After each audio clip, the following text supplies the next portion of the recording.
طبعا كلنا عارفين ان الاهلي بيدور على مدرب جديد، وان كابتن محمود الخطيب هو اللي متولي قصه المدرب الجديد.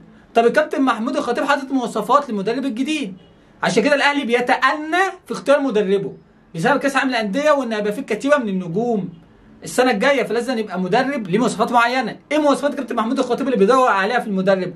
اول حاجه يبقى مدرب ليه اسم كبير، ما يكونش يدرب انديه لسه صغيره، عايز يدرب انديه ليها اسم وبتنافس على بطولات كتير. دي اهم نقطة. تاني نقطة ان هو يكون شخصيته قوية عشان يقدر يفرض شخصيته على اللاعبين بسبب كثرة النجوم اللي موجودة في نادي الاهلي الموسم الجديد.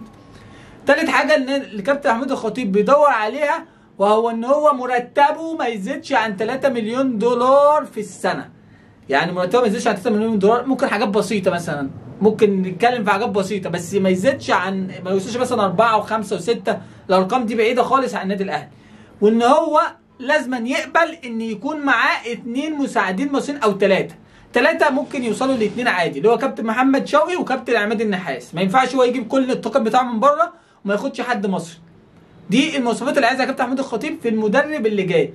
واهم نقطه، المدرب لازم يكون هجومي، ما يعملش زي كولر ويقعد يدافع قصاد سان داونز والماتش العجيب اللي هو عمله. لا، هو عايز مدرب شخصيته هجوميه، عشان اغلب اللعيبه القويه كلها في الهجوم.